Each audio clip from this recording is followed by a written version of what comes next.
So let's have a look there at how we actually calculate your free cash flows. What I'd do is I'd recommend that you learn this, if you like, pro forma, to make it much easier to be able to calculate your free cash flows within any given exam question. So where do we start? Well, I think it's very much like going through and looking at your note 1 that you saw in your statement of cash flows questions that you had in those days of F7 and your financial reporting.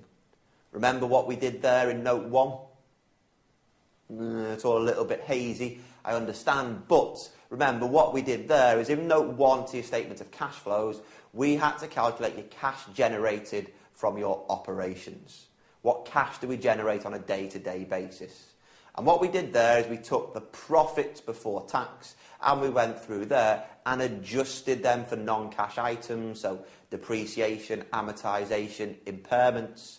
We adjusted for any changes in working capital, and that's pretty much what we're going to go through and look at here. So let's have a look at the pro forma in a bit of detail. Because what we go through and do, first and foremost, is we go through there and start off with your earnings before interest and tax. So very similar to what we had there within your reconciliation, your note 1 in your statement of cash flows. Start with earnings before interest and tax, and then we go through there and deduct your tax. So that will be at whatever percentage it may be. So let's just say there, per se, that it's at 30%. If we're thinking about easy marks in any exam, it's taking the earnings before interest and tax and taking 30% of that figure. What we then go through and do is adjust for the non-cash items, because they will have gone through there and reduced your earnings within your income statement. However, it does not relate to a cash figure. So we need to get that earnings figure back to a cash figure. So we will go through there and add on any non-cash items. So your common examples that you're going to have there will be your depreciation and your amortisation. You could also have thrown in there potentially any form of impairment. If we're thinking there about the world of depreciation, amortisation, that's to do there with your non-current assets. So what may have happened during the year is we may have gone through and purchased some additional non-current assets. That purchase is there as a cash outflow. So when we're calculating our free cash flows, we'll go through there and deduct any capital expenditure incurred within the year. The next step is to go through there and adjust for any working capital. Very, very, very important that you get things there the right way round. Because what we've got there is if you have any increase within your working capital, so if you've got an increase in your receivables, if you've got there an increase in your payables, that means that you've bought more goods. It means there that you've not got as much cash in from your customers as you would expect as your receivables balance has gone up. So if you've got an increase in your working capital, we're going to go through and deduct that when calculating your free cash flows. Conversely, if we flip it round and start looking there at a deduction or a decrease in your working capital, that's because you've got more cash in from your customers. So if you have there a reduction in your working capital, you're going to go through there and add that in to your free cash flows.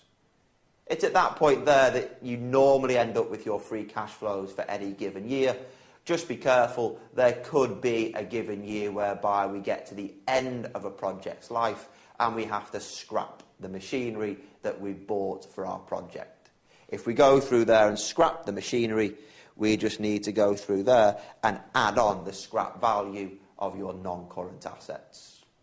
Once you've gone through and total all of those figures up, that goes through there and gives you your free cash flow.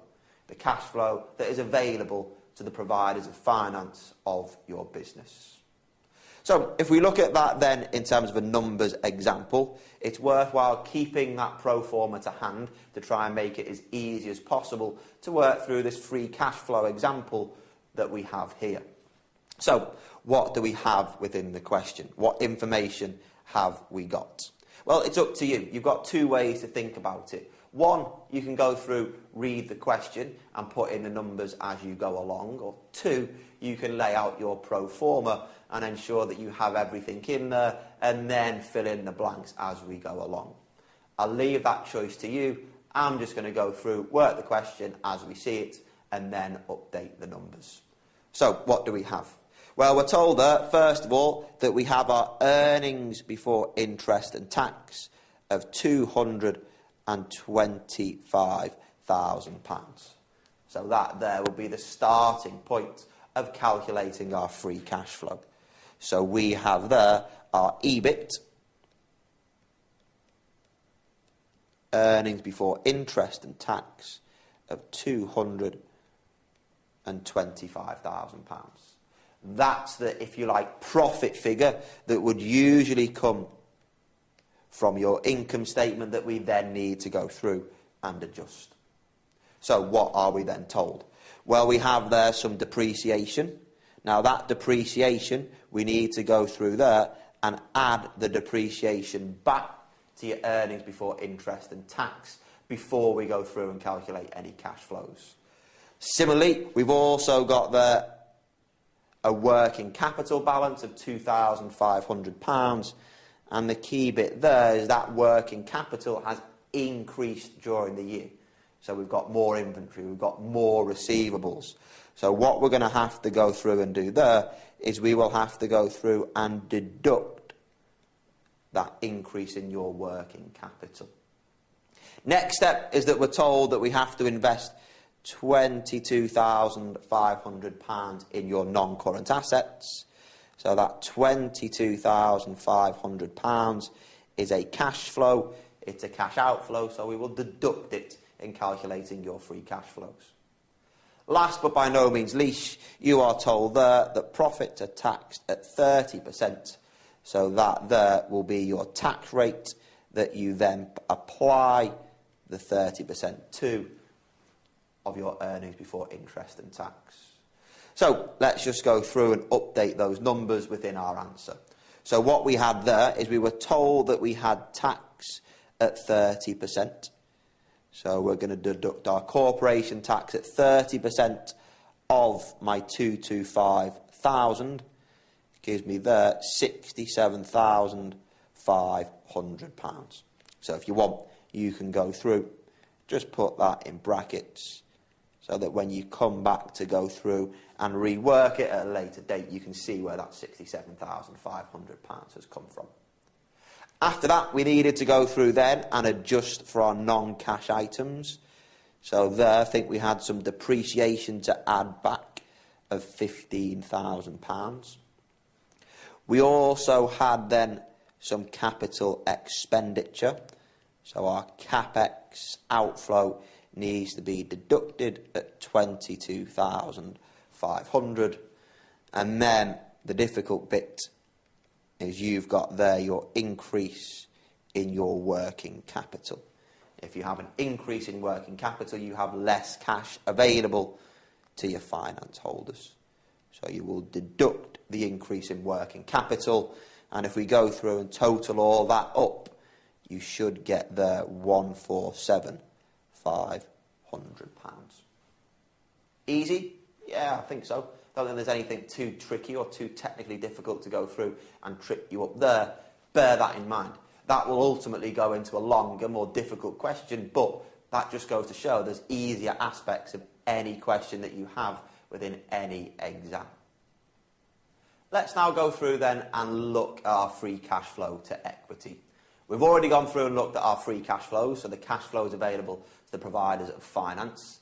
What we're looking at now is the cash flows that are then available to the equity holders after we've gone through and met the needs of the debt holders and the preference shareholders.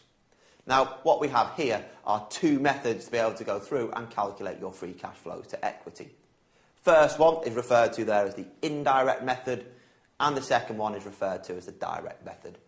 In the exam, follow the instructions, read the question as to which one the examiner wishes you to proceed with. Here, we're going to go through, look at both, and work an example on both as well. So let's first of all go through and have a look at our indirect method. And if you like, it follows on quite neatly from your free cash flows. Because what we go through and do is we start off with your free cash flow. So here, your indirect method, you have to have already calculated your free cash flows as we did before. What we then have to look at now is look at any cash flows that the company has paid or received that are due to your preference shareholders or your debt holders. Now there, when we're looking at debt holders, we're thinking interest. When we're thinking their preference shareholders, we're thinking dividends. So what we have here, if we concentrate solely on debt for now, preference shares are a little bit archaic and we very rarely see them. What we have, first of all, are there, from your free cash flow, you will deduct any interest payments. Now, just be careful. What we have there are your net interest payments, i.e., what we mean there are your interest payments after tax. So, if you like, for every £1 worth of interest that we pay, remember, we are going to save cash at the tax rate. So if I pay interest of £1 and then say corporation tax is at 30%, yes, I've paid interest of £1, but I'll save myself 30 pence on that £1, so my net interest payment will be there as 70p. What we then have to go through and look at is, if you like, the capital aspect of that debt, the raising of the debt, or the repayment of the debt. If you've gone through there and repaid some debt within the year, you'll deduct the debt payments that you have made. If you go through there and issue some debt, you will go through there and add on the proceeds from the issue of debt. Once you've gone through there, dealt with all those figures, you then have what's referred to as your free cash flow to equity under the indirect method. The second method of calculating your free cash flow to equity is looking at what we refer to as the direct method. Now, it shouldn't make any difference whether you use the direct or the indirect method. You will ultimately end up with exactly the same free cash flow to equity. So, under the direct method, what's different? Your starting point for one. Because what we take there is, again, it will be from your company's income statement. You will look there at your profit after tax. So if you like, your profit for the year. Now, the key bit here is that if you're looking at your profit for the year, you will already have gone through and taxed the profits. You will already have gone through and charged interest. And if you've taxed those profits after the interest, you've already calculated, if you like, within that profit for the year figure, the interest net of tax. What we then have to go through and do is, again, start thinking about what happens in terms of the debt and debt repayments and the issue of debt. Same as before. If you've issued debt, you've got more cash, so we will add it on. If you've repaid some debt during the year, you've paid cash, so you'll reduce your free cash flows to equity. Once we've gone through and dealt with that, it's then very, very similar to your free cash flow calculations. Because what you have to go through and do there is add on any non-cash items such as depreciation.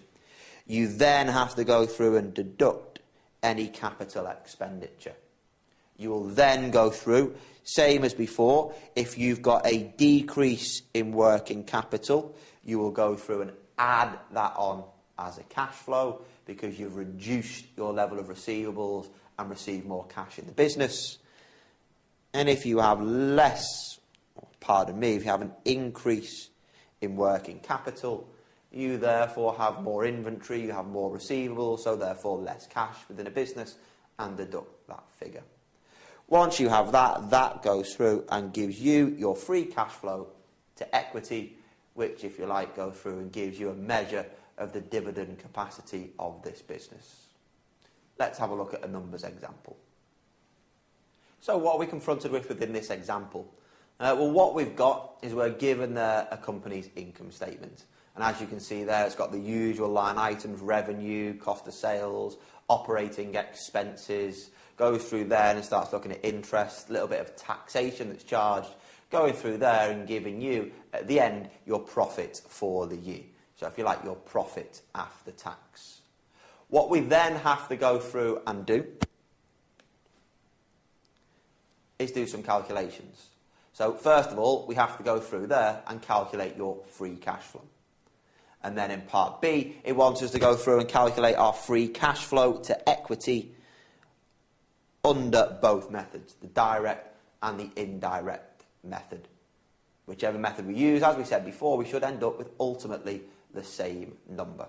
It's the same company at the end of the day.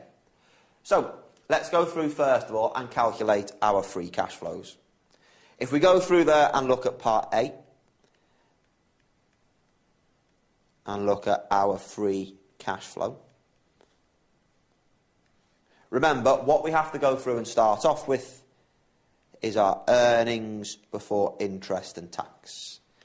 That's going to go through there and come from our income statement. We'll then have to go through and deduct any tax at whatever rate that may be. And then we'll need to adjust for non-cash items, depreciation and amortisation, any capital expenditure, and then for any increases or decreases in working capital. So what do we have within this example here? Well, you can see there that we start off with a company income statement. Standard company income statement there with your revenue as the top line, working our way down, cost of sales, gross profit, operating expenses. You've then got there your operating profit before we then deduct any interest and tax. Ultimately, we then end up with your profit for the year at the end, which will be there as, if you like, your profits after tax in UK speak. What we then have as well is some additional information. So it goes through and tells us about some loan repayments. It tells us about some depreciation. Go through as well and starts talking to us as well about some capital expenditure. And what we then have to do is part A and part B.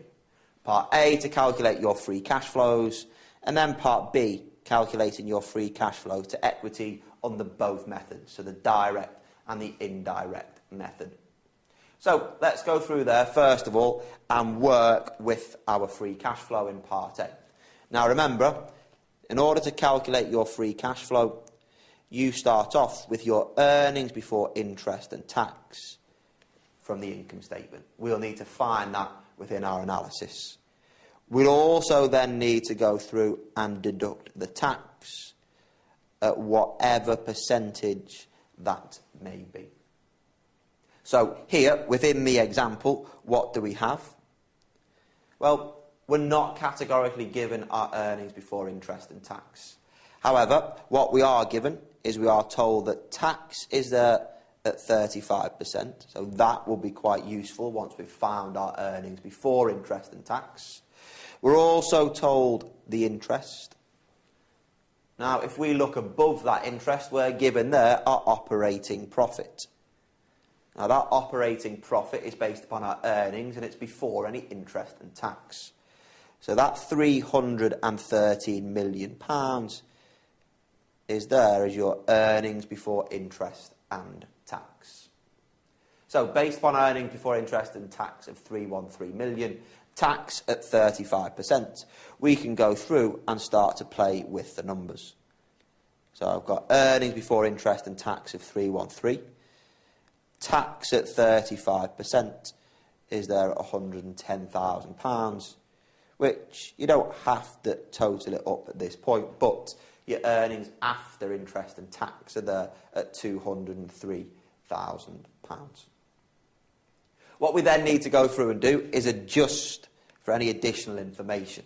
Now, what we're told there is that we had depreciation of 30 million, which we're going to go through and add back on to calculate our free cash flow. And we've also got capital expenditure of 60 million, which we'll need then to go through and deduct in calculating your free cash flow. So within my analysis, I'm going to go through and add on my depreciation, which was there as 30 million.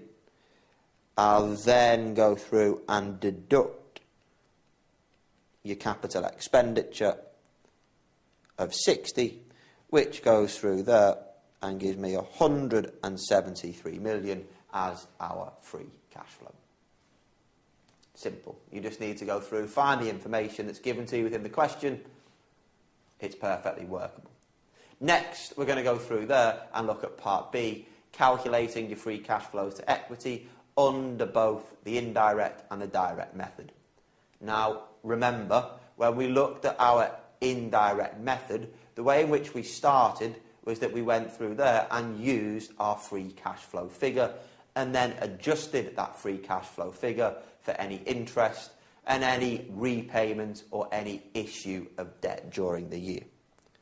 So, we're going to go through, if we look at part B, and look there at our indirect method of calculating our free cash flow to equity, we start off with our free cash flow. Now, our free cash flow there was £173 million. We've taken that, if you like, from part A. Then what we have to go through and look at is we'll then have to go through and deduct any interest. Now remember, that needs to be the net of any tax. And then we'll need to go through and see whether or not there's been any issue of debt, cash increase, or any repayment of debt, a cash decrease. So I'll leave that blank for the time being, and we'll have a look at the information in a moment. But what we've got there is we are told the amount of interest that we have. We have there interest at 24 million, and then we're told there that we have tax at 35%. So if we're going to go through there and calculate our interest net of tax, we have there interest at £24 million, net of any tax. Well, we'll pay 35% tax. That will save us cash on the interest payments that we have. So 1 minus the 0.35 gives us there is that 15 million with a little bit of rounding. The last bit to go through and total it all up is to go through there and make sure that we look at these loan repayments of 69 million. Those loan repayments we are going to go through and deduct in calculating our free cash flows to equity. So there, £69 million, deduction on my free cash flow to calculate my free cash flow to equity. That there is a deduction of our loan repayment. If we go through, total that up, gives me there 88 million. There we go. So that's going through and looking at it under the indirect method. I'm not going to go through and chat about the direct method just yet. What I'm going to go through and do is just ask yourselves to have a go at working it under the direct method and ensure that you are happy with it. Remember, what you are trying to do is you're trying to work out a free cash flow to equity under the direct method now, but it should still come to that 88 million. There may be a little bit of rounding, so it could be 87, 89, but have a go, see how you get on. Good luck. So, how did you get on? Did you manage to go through and get somewhere close to the original £88 million that we had? Yeah, there may be a little bit of rounding that ultimately you end up with 89 million. Let's not worry too much about the rounding. If you got the 89 million, happy, fine, move on. If you didn't or just want to listen anyway, let's go through and have a look. Because what we've got there under our direct method is that you go through there and start with your profit for the year. If you like, your profit after tax. So there, what we're going to go through and start off with there is going through and looking at that profit for the year, which is there, your profit after tax, which, if you like, is after charging interest, after charging tax. So you don't need to go through and make any adjustments for tax. You don't need to go through and make any adjustments for any interest payments that there may be. Once you've got there that profit after tax of 188, you need to go through and adjust for the non-cash items. You then need to go through there and adjust for any changes that there may be in terms of debt capacity. So you may have paid debt or issued debt, and then you need to go through there and adjust for any capital expenditure. So here, that's just a case of using the information that we had there within the question. You'd pay 69 million back in terms of a loan. You charge depreciation of 30 million, which you need to add back. And then you've got there that 60 million worth of capital expenditure, which you need to deduct. So transferring those figures into my answer for the direct method, totalling it up, goes through there and gives you the £89 million. There we go.